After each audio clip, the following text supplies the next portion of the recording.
ಆಗಿರ್ತಕ್ಕಂಥ YouTube channel study with ಪರಶುರಾಮ್ಗೆ ಸ್ವಾಗತವನ್ನು ಕೋರ್ತೀನಿ. ಇವತ್ತು 10ನೇ ತರಗತಿಯ ಸಮಾಜ ವಿಜ್ಞಾನ ಭಾಗ 1ರಲ್ಲಿ ಬಹು ಆಯ್ಕೆ ಪ್ರಶ್ನೆಗಳನ್ನು ತಂದಿದ್ದೀನಿ. ಅದುವೇ ಭೂಗೋಳಶಾಸ್ತ್ರದ ಮುಂದಿನ ಪಾಠ ಭಾರತದ ಭೂ ಸಂಪನ್ಮೂಲಗಳು ಅಂತ. ತುಂಬಾ ಉಪಯುಕ್ತವಾಗಿರ್ತಕ್ಕಂಥ ಪ್ರಶ್ನೆಗಳಿದಾವೆ. ಒಂದೇ ವಿಡಿಯೋದಲ್ಲಿ ಈ ಪಾಠದ ಒಂದು ಪರೀಕ್ಷಾ ದೃಷ್ಟಿಯಿಂದ ಬರಬಹುದಾಗಿರ್ತಕ್ಕಂಥ ಸಂಭವನೀಯ ಪ್ರಶ್ನೆಗಳನ್ನೇ ತಂದಿದ್ದೀನಿ. ಹೊಸಬರಾಗಿದ್ರೆ ದಯಮಾಡಿ ಚಾನೆಲ್ ಆಗಿರ್ತಕ್ಕಂಥ ಸ್ಟಡಿ ವಿತ್ ಪರಶುರಾಮ್ ಮತ್ತು ಸ್ಮಾರ್ಟ್ ವರ್ಕ್ ಅನ್ನು ಸಬ್ಸ್ಕ್ರೈಬ್ ಮಾಡಿ ಬೆಲ್ ಐಕಾನ್ ಅನ್ನು ಒತ್ತಿ, ಹಾಗೂ ನೀವುಗಳು ನಮ್ಮ ಟೆಲಿಗ್ರಾಮ್ ಗ್ರೂಪ್ಗೆ ಬಂದು ಸೇರಿಕೊಳ್ಳಿ ಅಂತ ಹೇಳ್ತಾ, ಇಲ್ಲಿಯವರೆಗೆ ಅಪ್ಲೋಡ್ ಮಾಡಿರ್ತಕ್ಕಂಥ ವಿಡಿಯೋಗಳನ್ನ ತಾವು ನೋಡದೇ ಇದ್ರೆ ಮೇಲೆ SSLC ಸೋಷಿಯಲ್ ಸೈನ್ಸ್ MCQ ಅಂತ ಸಜೆಸ್ಟ್ ಆಗ್ತಾ ಇದೆ, ಅದನ್ನು ಒತ್ತಿ ನೋಡಬಹುದು. ಅಥವಾ ಈ ವಿಡಿಯೋದ ಡಿಸ್ಕ್ರಿಪ್ಷನ್ ಬಾಕ್ಸ್ ನಲ್ಲಿ ಇಲ್ಲಿಯವರೆಗೆ ಅಪ್ಲೋಡ್ ಮಾಡಿರ್ತಕ್ಕಂಥ ಸಮಾಜ ವಿಜ್ಞಾನ ವಿಷಯಕ್ಕೆ ಸಂಬಂಧಿಸಿದಂತೆ ವಿಡಿಯೋಗಳ ಲಿಂಕ್ಗಳಿದ್ದಾವೆ, ಅದನ್ನು ಸಹಿತ ಒತ್ತಿ ನೋಡಬಹುದು. ತಡ ಮಾಡದೆ ಶುರು ಮಾಡೋಣ. ಭಾರತದ ಭೂ ಸಂಪನ್ಮೂಲಗಳು ಅಂತಕ್ಕಂಥ ಪಾಠದ ಮೇಲೆ ಪ್ರಮುಖವಾಗಿರತಕ್ಕಂಥ ಬಹು ಆಯ್ಕೆ ಪ್ರಶ್ನೆಗಳು. ಪ್ರಶ್ನೆ 1, ಬೆಳೆಗಳ ಸಾಗುವಳಿಗೆ ಬಳಕೆ ಮಾಡಬಹುದಾದ ಭೂಮಿಗೆ ಏನಂತ ಕರೀತಾರೆ? ನಿವ್ವಳ ಸಾಗುವಳಿ ಭೂಮಿ, ಅರಣ್ಯ ಪ್ರದೇಶ, ಪಾಳು ಭೂಮಿ, ಯೋಗ್ಯ ಕೃಷಿ ಭೂಮಿ. ಬೆಳೆಗಳ ಸಾಗುವಳಿಗೆ ಬಳಕೆ ಮಾಡಬಹುದಾಗಿರ್ತಕ್ಕಂಥ ಭೂಮಿಗೆ ನಿವ್ವಳ ಸಾಗುವಳಿ ಭೂಮಿ ಅಂತ ಕರೀತಾರೆ. ಪ್ರಶ್ನೆ 2, ದೇಶದ ಒಟ್ಟು ಜನಸಂಖ್ಯೆಯಲ್ಲಿ ಕೃಷಿ ಆಧರಿಸಿದ ಭಾಗ ಎಷ್ಟು? 62%, 64%, 66%, 65%. ದೇಶದ ಒಟ್ಟು ಜನಸಂಖ್ಯೆಯಲ್ಲಿ ಕೃಷಿ ಆಧರಿಸಿದ ಭಾಗ ಬಂದ್ಬಿಟ್ಟು ಅದು 65% ಸರಿ ಉತ್ತರ. ಪ್ರಶ್ನೆ 3, ರಾಷ್ಟ್ರೀಯ ಆದಾಯದ ಮೂಲ ಆಕರ ಯಾವುದು? ರಫ್ತು, ವಿಮೆ, ಬ್ಯಾಂಕಿಂಗ್, ಕೃಷಿ. ನಮ್ಮ ದೇಶದ ರಾಷ್ಟ್ರೀಯ ಆದಾಯದ ಮೂಲ ಆಕರ ಬಂದುಬಿಟ್ಟು ಅದು ಕೃಷಿ. 4, ರೈತ ಮತ್ತು ಆತನ ಕುಟುಂಬದ ಬಳಕೆಗಾಗಿ ಬೆಳೆ ಬೆಳೆಯುವ ಕೃಷಿ ಪದ್ಧತಿಗೆ ಏನಂತ ಕರೀತಾರೆ? ಸ್ಥಿರ ಬೇಸಾಯ, ವರ್ಗಾವಣೆ ಬೇಸಾಯ, ಜೀವನಾಧಾರಿತ ಬೇಸಾಯ, ವಾಣಿಜ್ಯ ಬೇಸಾಯ. ಸರಿ ಉತ್ತರ ಬಂದ್ಬಿಟ್ಟು ಜೀವನಾಧಾರಿತ ಬೇಸಾಯ ಅಂತ ಹೇಳ್ತಾರೆ. ಪ್ರಶ್ನೆ 5, ಬೆಳೆಗಳ ಸಾಗುವಳಿ ಮತ್ತು ಪಶುಪಾಲನೆ ಜೊತೆಯಾಗಿ ಸಾಗುವ ಕೃಷಿ ವಿಧಾನ ಯಾವುದು? ಸ್ಥಿರ ಬೇಸಾಯ, ವರ್ಗಾವಣೆ ಬೇಸಾಯ, ಮಿಶ್ರಣ ಬೇಸಾಯ, ವಾಣಿಜ್ಯ ಬೇಸಾಯ. ಸರಿ ಉತ್ತರ ಮಿಶ್ರಣ ಬೇಸಾಯ. ಪ್ರಶ್ನೆ 6, ಸಾಕಷ್ಟು ಮಳೆ ಬೀಳುವ ಪ್ರದೇಶಗಳಲ್ಲಿ ನೀರಾವರಿಯ ನೆರವಿಲ್ಲದೆ ಬೆಳೆಗಳನ್ನು ಬೆಳೀತಕ್ಕಂಥ ಕೃಷಿ ವಿಧಾನ ಯಾವುದು? ಆರ್ದ್ರ ಬೇಸಾಯ, ವನ ಬೇಸಾಯ, ಮಿಶ್ರಣ ಬೇಸಾಯ, ವಾಣಿಜ್ಯ ಬೇಸಾಯ. ಅದರ ಉತ್ತರ ಬಂದ್ಬಿಟ್ಟು ಆರ್ದ್ರ ಬೇಸಾಯ ಅಂತ ಕರೀತಾರೆ. ಪ್ರಶ್ನೆ 7, ಅತಿ ವೆಚ್ಚದಾಯಕವಾಗಿರ್ತಕ್ಕಂಥ ಕೃಷಿ ವಿಧಾನ ಯಾವುದು? ಆರ್ದ್ರ ಬೇಸಾಯ, ನೀರಾವರಿ ಬೇಸಾಯ, ಮಿಶ್ರಣ ಬೇಸಾಯ, ವಾಣಿಜ್ಯ ಬೇಸಾಯ. ಅತಿ ವೆಚ್ಚದಾಯಕ ಕೃಷಿ ವಿಧಾನ ಅದು ನೀರಾವರಿ ಬೇಸಾಯ. ಪ್ರಶ್ನೆ 8, ಕಾರ್ಮಿಕರ ಬಳಕೆ ಕಡಿಮೆ ಬೇಕಾಗುವ ಕೃಷಿ ವಿಧಾನ ಯಾವುದು? ಆರ್ದ್ರ ಬೇಸಾಯ, ನೀರಾವರಿ ಬೇಸಾಯ, ಮಿಶ್ರಣ ಬೇಸಾಯ, ವಾಣಿಜ್ಯ ಬೇಸಾಯ. ಅತಿ ಕಡಿಮೆ ಕಾರ್ಮಿಕರ ಅವಶ್ಯಕತೆ ಇರುತ್ತದೆ ಈ ಕೃಷಿ ಪದ್ಧತಿಯಲ್ಲಿ, ಅದು ಬಂದ್ಬಿಟ್ಟು ವಾಣಿಜ್ಯ ಬೇಸಾಯ. ಪ್ರಶ್ನೆ 9, ಭತ್ತ, ರಾಗಿ ಯಾವ ಋತುವಿನ ಪ್ರಮುಖ ಬೆಳೆಗಳು? ಮುಂಗಾರು ಬೆಳೆ ಋತು, ಹಿಂಗಾರು ಬೆಳೆ ಋತು, ಜಾಡ್ ಬೆಳೆ ಋತು, ಮಿಶ್ರ ಬೆಳೆ ಋತು. ಅದು ಬಂದ್ಬಿಟ್ಟು ಮುಂಗಾರು ಬೆಳೆ ಋತು ಸರಿ ಉತ್ತರ. ಗೋಧಿ, ಕಡಲೆ ಯಾವ ಋತುವಿನ ಪ್ರಮುಖ ಬೆಳೆಗಳು? ಮುಂಗಾರು ಬೆಳೆ ಋತು, ಹಿಂಗಾರು ಬೆಳೆ ಋತು, ಜಾಡ್ ಬೆಳೆ ಋತು, ಮಿಶ್ರ ಬೆಳೆ ಋತು. ಸರಿ ಉತ್ತರ ಹಿಂಗಾರು ಬೆಳೆ ಋತು. ಪ್ರಶ್ನೆ 11, ಕಲ್ಲಂಗಡಿ, ಸೌತೆಕಾಯಿ ಯಾವ ಋತುವಿನ ಪ್ರಮುಖ ಬೆಳೆಗಳು? ಮುಂಗಾರು ಬೆಳೆ ಋತು, ಹಿಂಗಾರು ಬೆಳೆ ಋತು, ಜಾಡ್ ಬೆಳೆ ಋತು, ಮಿಶ್ರ ಬೆಳೆ ಋತು. ಸರಿ ಉತ್ತರ ಜಾಡ್ ಬೆಳೆ ಋತು. ಪ್ರಶ್ನೆ 12, ಭಾರತದ ಅತಿ ಪ್ರಮುಖವಾಗಿರ್ತಕ್ಕಂಥ ಮುಂಗಾರು ಬೆಳೆ ಯಾವುದು? ಆಯ್ಕೆ ನೋಡೋಣ. ಭತ್ತ, ಗೋಧಿ, ಜೋಳ, ದ್ವಿದಳ ಧಾನ್ಯ. ಸರಿ ಉತ್ತರ ಭತ್ತ.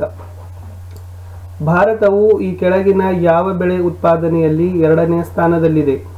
ಭತ್ತ, ಗೋಧಿ, ಜೋಳ, ದ್ವಿದಳ ಧಾನ್ಯ. ಸರಿ ಉತ್ತರ ಭತ್ತದ ಉತ್ಪಾದನೆಯಲ್ಲಿ ಭಾರತ 2ನೇ ಸ್ಥಾನದಲ್ಲಿದೆ. 14, ಭಾರತದಲ್ಲಿ ಅತಿ ಹೆಚ್ಚು ಭತ್ತ ಉತ್ಪಾದಿಸುವ ರಾಜ್ಯ ಯಾವುದು? ಆಂಧ್ರ ಪ್ರದೇಶ, ಪಂಜಾಬ್, ತಮಿಳುನಾಡು, ಪಶ್ಚಿಮ ಬಂಗಾಳ. ಸರಿ ಉತ್ತರ ಪಶ್ಚಿಮ Bangala.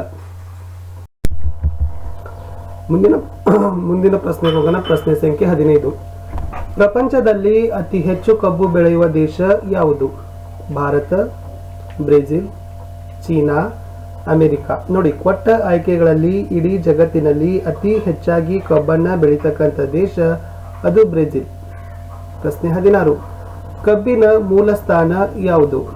Bharat, Brazil, China, America. ಉತ್ತರ ಬಂದ್ಬಿಟ್ಟು ಭಾರತ. ಇದೇನು ಕಬ್ಬು ಬೆಳಿತೀವಲ್ಲ, ಈ ಕಬ್ಬು ಬೆಳೆಯ ಮೂಲ ಸ್ಥಾನ, ಮೂಲ ದೇಶ ಬಂದ್ಬಿಟ್ಟು ಅದು ಭಾರತ. ಪ್ರಶ್ನೆ 17, ಪ್ರಪಂಚದಲ್ಲಿ ತಂಬಾಕು ಉತ್ಪಾದನೆಯಲ್ಲಿ ಭಾರತದ ಸ್ಥಾನ ಎಷ್ಟಿದೆ? 2, 1, 3, 4. ಸೊ ಪ್ರಪಂಚದಲ್ಲಿ ಬೆಳೀತಕ್ಕಂಥ ತಂಬಾಕು ಉತ್ಪಾದನೆಯಲ್ಲಿ ಭಾರತದ ಸ್ಥಾನ ಬಂದ್ಬಿಟ್ಟು ಅದು 3ನೇ ಸ್ಥಾನ. ಪ್ರಶ್ನೆ 18, ಪ್ರಪಂಚದಲ್ಲಿ ಹತ್ತಿ ಉತ್ಪಾದನೆಯಲ್ಲಿ ಭಾರತದ ಸ್ಥಾನ ಎಷ್ಟಿದೆ? 2, 1, 3, 4. ಸೊ ಜಗತ್ತಿನಲ್ಲಿ ಬೆಳೀತಕ್ಕಂಥ ಒಂದು ಹತ್ತಿ ಉತ್ಪಾದನೆಯಲ್ಲಿ ಭಾರತವು ಸಹ 3ನೇ ಸ್ಥಾನವನ್ನು ಹೊಂದಿದೆ. ಪ್ರಶ್ನೆ 19, ಪ್ರಪಂಚದಲ್ಲಿ ಚಹಾ ಉತ್ಪಾದನೆಯಲ್ಲಿ ಭಾರತದ ಸ್ಥಾನ ಏನು? 2, 1, 3, 4. ಸೊ ಚಹಾ ಉತ್ಪಾದನೆಯಲ್ಲಿ ಭಾರತದ ಸ್ಥಾನ ಬಂದ್ಬಿಟ್ಟು 2ನೇ ಸ್ಥಾನವನ್ನು ಅದು ಹೊಂದಿದೆ. ಪ್ರಶ್ನೆ 20, ಪ್ರಪಂಚದಲ್ಲಿ ಹಣ್ಣು ಮತ್ತು ತರಕಾರಿ ಉತ್ಪಾದನೆಯಲ್ಲಿ ಪ್ರಥಮ ಸ್ಥಾನದಲ್ಲಿರುವ ದೇಶ ಯಾವುದು? ಹಣ್ಣು ಮತ್ತು ತರಕಾರಿ. Bharat, Russia, China, Bharat. So ಸರಿಯಾದ ಉತ್ತರ ಬಂದ್ಬಿಟ್ಟು ಆಯ್ಕೆ ಸಿ, ಚೀನಾ. ಸೊ ಚೀನಾ ದೇಶ ಏನದಪ್ಪ ಅಂದ್ರೆ ಜಗತ್ತಿನಲ್ಲಿ ಹೆಚ್ಚು ಹಣ್ಣು ಮತ್ತು ತರಕಾರಿ ಉತ್ಪಾದನೆಯಲ್ಲಿ ಅಗ್ರಸ್ಥಾನವನ್ನು ಹೊಂದಿದೆ. ಈ ಬೆಳೆಗೆ ಮೆಕ್ಕಲು ಮತ್ತು ಜೇಡಿ ಮಿಶ್ರಿತ ಮರಳು ಮಣ್ಣು ಅವಶ್ಯಕ. ಯಾವ ಬೆಳೆಯನ್ನ ಬೆಳಿಬೇಕಾದ್ರೆ ನಮಗೆ ಮೆಕ್ಕಲು ಮತ್ತು ಜೇಡಿ ಮಿಶ್ರಿತ ಮರಳು ಮಣ್ಣು ಬೇಕು?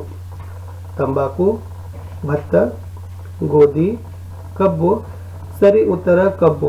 ಸೊ ಕಬ್ಬು ಬೆಳೆಯನ್ನ ಬೆಳಿಬೇಕಾದ್ರೆ ಮೆಕ್ಕಲು ಮತ್ತು ಜೇಡಿ ಮಿಶ್ರಿತ ಮರಳು ಮಣ್ಣು ಆ ಒಂದು ಬೆಳೆಗೆ ಸೂಕ್ತವಾಗಿರತಕ್ಕಂಥ ಮಣ್ಣು ಆಗಿದೆ. 22, ಮರಳು ಮಿಶ್ರಿತ ಜೇಡಿ ಮಣ್ಣು ಈ ಬೆಳೆಗೆ ಸೂಕ್ತ. ಹಾಗಾದ್ರೆ ಈ ಬೆಳೆ ಏನಿದೆಯಲ್ಲ, ಈ ಬೆಳೆಯನ್ನ ಬೆಳಿಬೇಕಾದ್ರೆ ನಮಗೆ ಮರಳು ಮಿಶ್ರಿತ ಜೇಡಿ ಮಣ್ಣು ಬೇಕು. ತಂಬಾಕು, ಭತ್ತ, ಗೋಧಿ, ಕಬ್ಬು. ಸರಿ ಉತ್ತರ ಇತ್ತು ತಂಬಾಕು ಬೆಳೆಯನ್ನ ಬೆಳಿಬೇಕಾದ್ರೆ ಅಲ್ಲಿ ಮರಳು ಮಿಶ್ರಿತ ಜೇಡಿ ಮಣ್ಣು ಬೇಕು. 23, ಇದು ಭಾರತದ ಪ್ರಮುಖವಾಗಿರ್ತಕ್ಕಂಥ ನಾರು ಬೆಳೆ. ನೋಡವ, ತಂಬಾಕು, ಭತ್ತ, ಗೋಧಿ, ಹತ್ತಿ. ಸೊ ಭಾರತದ ಪ್ರಮುಖವಾಗಿರ್ತಕ್ಕಂಥ ನಾರು ಬೆಳೆ ಬಂದ್ಬಿಟ್ಟು ಅದು ಹತ್ತಿ ಅಂತಕ್ಕಂಥದ್ದು ಸರಿಯಾದ ಉತ್ತರ ಇತ್ತು. ಹತ್ತಿ ಮತ್ತು ಸೆಣಬು ಅವೆರಡೂ ಕೂಡ ಭಾರತದಲ್ಲಿರ್ತಕ್ಕಂಥ ಪ್ರಮುಖವಾದ ನಾರು ಬೆಳೆಗಳು. 24, ಇದು ಒಂದು ನೆಡುತೋಪು ಬೆಳೆ. ಸೊ ಯಾವುದು ಒಂದು ನೆಡುತೋಪು ಬೆಳೆ ನೋಡೋಣ? ತಂಬಾಕು, ಭತ್ತ, ಗೋಧಿ, ಚಹಾ. ಸೊ 4 ಆಯ್ಕೆಗಳಲ್ಲಿ ಚಹಾ ಮತ್ತು ಕಾಫಿ ಇರ್ತಾವಲ್ಲ, ಇವೆಲ್ಲಗಳು ಕೂಡ ನೆಡುತೋಪು ಬೆಳೆಗಳಿಗೆ ಉದಾಹರಣೆಗಳು ಅಂತ ಹೇಳ್ತಾರೆ. 25, ಮಾರಾಟಕ್ಕಾಗಿ ಹೂವುಗಳನ್ನ ಸಾಗುವಳಿ ಮಾಡುವ ಕಲೆಗೆ ಏನಂತ ಕರೀತಾರೆ? ಸೊ ಮಾರಾಟ ಅಥವಾ ವ್ಯಾಪಾರಕ್ಕಾಗಿ ಹೂವುಗಳನ್ನ ಏನ್ ಮಾಡ್ತಾರಪ್ಪ ಅಂದ್ರೆ ಬೆಳಿತಾರೆ. ಸೊ ಇವುಗಳನ್ನ ಮಾಡ್ತಕ್ಕಂಥ ಒಂದು ಬೆಳೆಗಳನ್ನ ಬೆಳೀತಕ್ಕಂಥ ಪದ್ಧತಿಗೆ ಏನಂತ ಕರೀತಾರೆ? ತೋಟಗಾರಿಕೆ, ಹೂ ಸಾಗುವಳಿ, ಪುಷ್ಪ ಬೇಸಾಯ, ಪುಷ್ಪ ಕೃಷಿ. ಸೊ ಸರಿಯಾದ ಉತ್ತರ ಬಂದ್ಬಿಟ್ಟು ಪುಷ್ಪ ಕೃಷಿ ಅಂತ ಕರೀತಾರೆ. ಕೇವಲ ಮಾರಾಟ ಅಥವಾ ವ್ಯಾಪಾರಕ್ಕಾಗಿನೇ ಹೂಗಳನ್ನ ಏನ್ ಮಾಡ್ತಾರಪ್ಪ ಅಂದ್ರೆ ಬೆಳಿತಾರೆ. ಈ ಬೆಳೆಯುವ ಪದ್ಧತಿಗೆ ಏನಂತ ಕರೀತಾರೆ? ಪುಷ್ಪ ಕೃಷಿ ಅಂತ ಕರೀತಾರೆ. ಪ್ರಶ್ನೆ 26, ಭತ್ತದ ಬೆಳೆಗೆ ಬೇಕಾದ ಉಷ್ಣಾಂಶ ಯಾವುದು? ನಾವು ಭತ್ತವನ್ನ ಬೆಳೆಯನ್ನ ಬೆಳಿತೀವಿ, ಆದ್ರೆ ಅದಕ್ಕೆ ರೀತಿಯಾಗಿರ್ತಕ್ಕಂಥ ಮಣ್ಣು, ಉಷ್ಣಾಂಶ, ಮಳೆಯ ಅವಶ್ಯಕತೆ ಕೂಡ ಇದೆ. ಇಲ್ಲಿ ಭತ್ತವನ್ನ ಬೆಳಿಬೇಕಾದ್ರೆ ಎಷ್ಟು ಉಷ್ಣಾಂಶ ಬೇಕು? 18 ರಿಂದ 25 ಡಿಗ್ರಿ ಸೆಲ್ಸಿಯಸ್, 20 ರಿಂದ 25 ಡಿಗ್ರಿ ಸೆಲ್ಸಿಯಸ್, 20 ರಿಂದ 30 ಡಿಗ್ರಿ ಸೆಲ್ಸಿಯಸ್, 15 ರಿಂದ 25 ಡಿಗ್ರಿ ಸೆಲ್ಸಿಯಸ್. ಸೊ ಭತ್ತದ ಬೆಳೆಗೆ ಬೇಕಾಗಿರ್ತಕ್ಕಂಥ ಉಷ್ಣಾಂಶದ ಪ್ರಮಾಣ ಅದು 18 ರಿಂದ 25 ಡಿಗ್ರಿ ಸೆಲ್ಸಿಯಸ್ ಅಂತಕ್ಕಂಥದ್ದು ಸರಿ ಉತ್ತರ. ಇದು ಕಡೆಯ ಪ್ರಶ್ನೆ ಇದೆ ಈ ಭಾರತದ ಭೂ ಸಂಪನ್ಮೂಲಗಳು ಪಾಠದ 27ನೇ ಪ್ರಶ್ನೆ.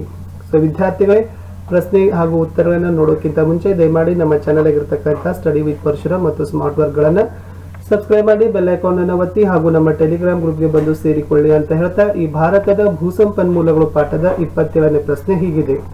ಹತ್ತಿ ಬೆಳೆಗೆ ಬೇಕಾದ ವಾರ್ಷಿಕ ಮಳೆ ಪ್ರಮಾಣ ಎಷ್ಟು? 50 ರಿಂದ 75 ಸೆಂಟಿಮೀಟರ್, 50 ರಿಂದ 100 ಸೆಂಟಿಮೀಟರ್, 10 ರಿಂದ 50 ಸೆಂಟಿಮೀಟರ್, 50 ರಿಂದ 150 ಸೆಂಟಿಮೀಟರ್. ಸೊ ಹತ್ತಿ ಬೆಳೆಗೂ ಕೂಡ ಅದಕ್ಕೆ ಆಗಿರ್ತಕ್ಕಂಥ ಉಷ್ಣಾಂಶ, ಮಣ್ಣು ಮತ್ತು ಮಳೆಯ ಒಂದು ನಿರ್ಧಾರ ಇದೆ. ಈ ಹತ್ತಿ ಬೆಳೆ ಬೆಳಿಬೇಕಾದ್ರೆ ಸೊ ವಾರ್ಷಿಕವಾಗಿ ಎಷ್ಟು ಮಳೆ ಆಗ್ಬೇಕಪ್ಪ ಅಂತಂದ್ರೆ ಅದು 50ರಿಂದ 100 ಸೆಂಟಿಮೀಟರ್ ಆಗಬೇಕು. ಅಷ್ಟಾದ್ರೆ ಈ ಬೆಳೆ ಏನಾಗ್ತದಪ್ಪ ಅಂದ್ರೆ ಹೆಚ್ಚು ಇಳುವರಿಯನ್ನ ಪಡಿತದ, ಉತ್ತಮವಾಗಿ ಫಸಲು ಬರ್ಲಿಕ್ಕೆ ಸಾಧ್ಯ ಆಗ್ತದ. ಸೊ ವಿದ್ಯಾರ್ಥಿಗಳೇ, ಇಲ್ಲಿಯವರೆಗೆ ತಾವುಗಳು ಭಾರತದ ಭೂ ಸಂಪನ್ಮೂಲಗಳು ಅಂತಕ್ಕಂಥ ಪಾಠದ ಮೇಲೆ ಒಟ್ಟು 27 ಬಹು ಆಯ್ಕೆ ಪ್ರಶ್ನೆಗಳನ್ನ ನೋಡಿದ್ದೀರಿ. ಸೊ ಪಾಠದಲ್ಲಿ ಬರ್ತಕ್ಕಂಥ ಪರೀಕ್ಷಾ ದೃಷ್ಟಿಯಿಂದ ಬರ್ತಕ್ಕಂಥ ಪ್ರಶ್ನೆಗಳನ್ನ ಮಾತ್ರನೇ ನಾವು ಇಲ್ಲಿ ಚರ್ಚೆಯನ್ನ ಮಾಡಿದ್ದೀವಿ. ಸಮಯ ಕಾಲಾವಕಾಶ ಕಡಿಮೆ ಇರೋದ್ರಿಂದ ನಿಮ್ಮ ಅಧ್ಯಯನಕ್ಕೆ ಸಹಕಾರಿ ಆಗಲೆಂದ ತಾವುಗಳು ಒಂದು ಸಾರಿ ಪಠ್ಯಪುಸ್ತಕವನ್ನು ಓದಿಕೊಳ್ಳಿ ಹಾಗೂ ಈ ವಿಡಿಯೋವನ್ನ ದಲ್ಲಿರ್ತಕ್ಕಂಥ ಪ್ರಶ್ನೆಗಳ ಬಗ್ಗೆ ಸ್ವಲ್ಪ ಹೆಚ್ಚಾಗಿ ತಾವು ಏನ್ ಮಾಡ್ಬೇಕಪ್ಪ ಅಂದ್ರೆ ಓದ್ಕೊಳ್ಬೇಕು. ಪರೀಕ್ಷಾ ದೃಷ್ಟಿಯಿಂದ ಉಪಯುಕ್ತ ಆಗಿದ್ದಾವೆ. ವಿಡಿಯೋ ನೋಡಿದ ಮೇಲೆ ಒಂದು ಲೈಕ್ ಮಾಡಿ, ನಿಮ್ಮ ಫ್ರೆಂಡ್ ಸರ್ಕಲ್ಗೂ ಶೇರ್ ಮಾಡಲು ಮರೆಯದಿರಿ. Thank you.